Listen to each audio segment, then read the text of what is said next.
من وشه بلاقي ضلمتي بتنور، وبلاقي النور مش بيطفي برغم ان انا ماشي بالعدل.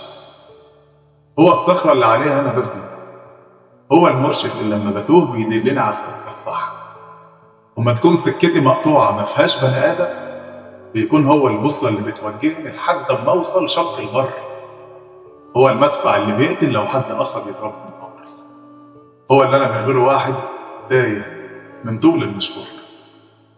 على فكرة ما هوش محتاج تعريف علشان انطق اسمه واقول احساسك لما يعبر عن واحد كله بترجم مين على طول. لما كان بيمدلي ايده ويشدني من اي مطب، انا كنت بحس الدعم الكامل جه في وريدي.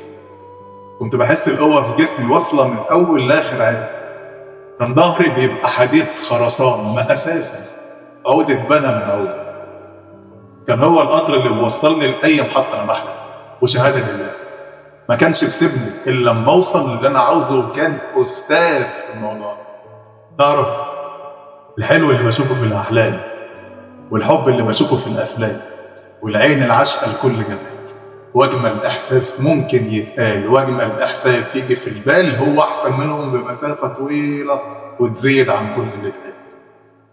كان وقت الدنيا ما تقطع نورها عليا فجائي واكون ماشي على الارض المضبش، بلاقيه فجاه ظهر قدامي وفي ايده الشمعه اللي تنور لي طريقي طوال. ويا اخي سبحان الله، معرفش ازاي كان بيطلع لي من قبل ما اقول له حتى تعالى. هو الحصن اللي بيحميني من اي قذيفه تضرب فيا مهما الطلقات كانت بتجيلي كتيره. كان بيحميني من ساسل راسي ازاي معرفش، وتحسه كده في شيء لله بينه وبين ربه عمار في عمار. هو مثالي ومثلي الاعلى.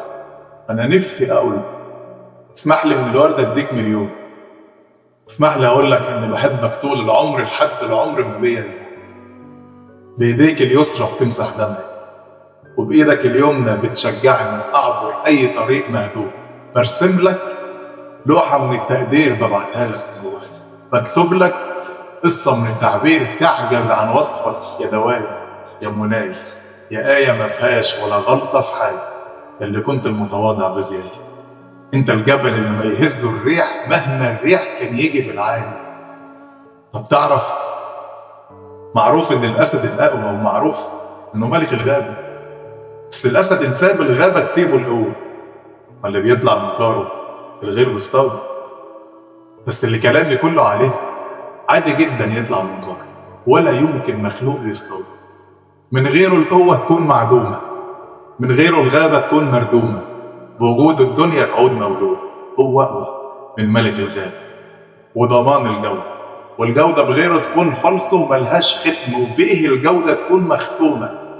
هو بحق الله والله أجمل وردة اتزرعت وسط زهور الأرض الحلوة، وفي عينه حنية كبيرة اللي يشوفها يتوه في جمالها.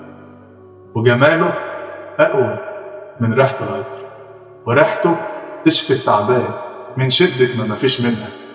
الحاجة النادرة عبارة عنه، والحاجة الصعبة تلين لجله.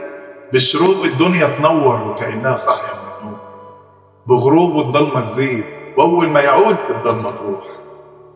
هو المية اللي لو دخلت صحراء تخضرها، يا أساس بيعمر وبيبني مطرح ما تكون بتعمرها، يا سفينة مليانة طموح ولا أكبر حوت يقدر يخرمها، يا نجم تغير منه السما لو كان واحد من سكانها، يا كنز لا جه قبليه زيه ولا بعده هيجي كنز بتوجه، يا تاريخ ينشاف واحد جاهل يتحول عالم في ثواني.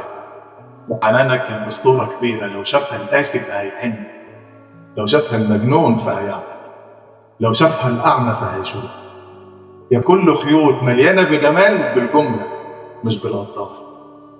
يا بحر مفيش فيه رياح ولا موج من شدة ما جماله في العالي. يا قصة كبيرة ملهاش مخرج ولا ليها نهاية من شدة ما القصة جميلة. يا حب بمعنى جديد أول مرة نسمعه في ودنا، يا سلطان كل السلاطين، يا العقل في كل المساطيل، يا الصقر في وسط الدبابيل، يا أشجع فارس في الحرب بيحارب والآخر ثانية، يا قلب رحيم لما بيعطف، يا أمان وسلام كل المظالم، يا كوكب أجمل من الأرض، يا حياة عايشة كأنك عايش، وبدونك الدنيا دي على الهامش. يا منجم مليان من خير ربه، يا شجرة في ظلها قاعدين حميانة من حر الشمس.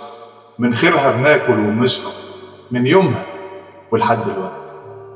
يا ايد العودة ودرع الدعم لكل الغرب إلك ايه. انا كل كلامي عليك ولا حاجة، وبيك فكلامي يكون حاجتين.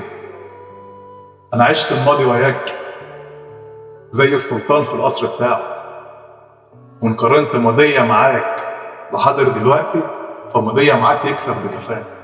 زي العين اللي ما تعلاش ابدا على حاجة، وماضية معاك بالنسبة لي احسن لي من 100 مستقبل جاي. وصحيح المستقبل غيب، وصحيح الغيب محدش عارفه، بس اللي انا شفته بعهدك بيخليني اقسم بالعشرة انه ما هيجيش ابدا زي. يا اجمل من كل الحاضر، يا احلى من 100 مستقبل. انت اللي يتقال عنه بعلو الصوت لا هيجي زيه ولا جه منه ولا في شبهه.